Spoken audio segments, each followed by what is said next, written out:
DLC legal news and knowledge podcast में आपका स्वागत है। आज हमारे पास कुछ बहुत ही दिलचस्प लेख हैं जो भारतीय न्यायपालिका के भविष्य की एक झलक दिखाते हैं। केरल के वायनाड जिले में भारत की पहली पूरी तरह से पेपरलेस मतलब कागज रहित अदालत की शुरुआत हुई है। तो चलिए इस पर गहराई से चर्चा करते हैं और समझते हैं कि वकीलों और कानून के छात्रों के लिए इसके क्या मायने हैं। बिल्कुल। और ये सिर्फ एक टेक्नोलॉजी अपग्रेड नहीं है, ये न्याय देने के तरीके में मतलब एक बुनियादी बदलाव है। 6 जनवरी 2026 को जो हुआ वो ग्रीन जूरिस्प्रूडेंस से लेकर आर्टिफिशियल इंटेलिजेंस मतलब एआई तक कई बड़े विचारों को एक साथ लाता है। तो सबसे पहले आइए इसे समझते हैं। पूरी तरह से पेपरलेस का असल में मतलब क्या है? सूत्रों के मुताबिक कलपेट्टा के जिला न्यायपालिका में अब केस फाइल करने से लेकर अंतिम फैसले तक सब कुछ डिजिटल होगा। हाँ, और भारत के मुख्य न्यायाधीश सीजेआई सूर्यकांत ने इसे न्याय प्रणाली का क्या कहते हैं लोकतंत्रीकरण कहा है। पहले न्याय तक पहुंच इस बात पर निर्भर करती थी कि आप रिकॉर्ड रूम से कितने करीब हैं। अब वकीलों और मुवक्किलों को कहीं से भी केस के रिकॉर्ड्स का रियल टाइम एक्सेस मिलेगा। यहाँ एक और दिलचस्प बात एल्गोरिथमिक अकाउंटेबिलिटी की है, मतलब हर एक्शन का एक स्थायी डिजिटल निशान रह जाता है जिससे पारदर्शिता बढ़ती है। और यहाँ ये और भी दिलचस्प हो जाता है, ये सिर्फ डिजिटल फाइलिंग नहीं है, इसमें जजों की मदद के लिए आर्टिफिशियल इंटेलिजेंस मतलब एआई टूल्स भी जोड़े गए हैं। ये एआई क्या क्या कर सकता है? देखिए, यही सबसे क्रांतिकारी पहलू है।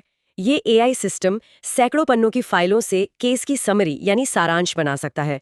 जजों को केस की खास जानकारियों के बारे में सवाल जवाब करने की सुविधा देता है और गवाहों के बयानों को रियल टाइम में वॉइस टू टेक्स्ट तकनीक से ट्रांसक्राइब भी कर सकता है। वाह! और जो न्यायिक आदेश हैं उन पर डिजिटल हस्ताक्षर होते हैं जो उन्हें कानूनी रूप से मजबूत बनाते हैं। लेकिन एआई के साथ एक आम चिंता उसकी गलतियों या जिसे हेलुसिनेशन कहते हैं उसकी होती है। क्या यहाँ भी वो जोखिम है? ये एक बहुत महत्वपूर्ण सवाल है और केरल हाईकोर्ट ने इसका एक बहुत ही अनूठा समाधान निकाला है।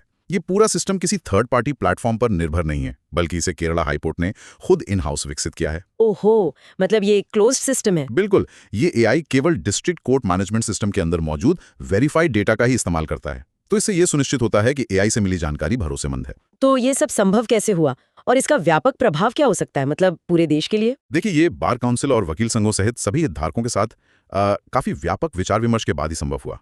जस्टिस विक्रमनाथ, जो सुप्रीम कोर्ट की ई कमेटी के अध्यक्ष हैं, वो इसे एक ऐसा मॉडल मानते हैं जिसे पूरे देश में लागू किया जा सकता है। हाँ, एक तरह का ब्लूप्रिंट। बिल्कुल, ये वकीलों के लिए कम लागत और मामलों की तेज प्रोसेसिंग का वादा करता है। ये वाकई भारत की न्याय प्रणाली के आधुनिकीकरण का एक ब्लूप्रिंट हो सकता है। तो संक्षेप में केरल का ये जो कलपेट्टा मॉडल है, ये सिर्फ कागज बचाने के बारे में नहीं है।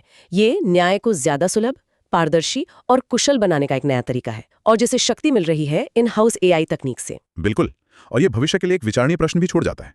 जैसे जैसे एआई न्यायिक प्रक्रिया का हिस्सा बनता जाएगा, वकीलों और जजों को उन्हें यह सुनिश्चित करने के लिए कौन से नए कौशल विकसित करने होंगे कि तकनीक न्याय की सेवा करे, ना कि उसे परिभाषित करने लगे। सही बात है। ये एक ऐसा सवाल है जिस पर आने वाले समय में कानूनी दुनिया को गहराई से सोचना होगा।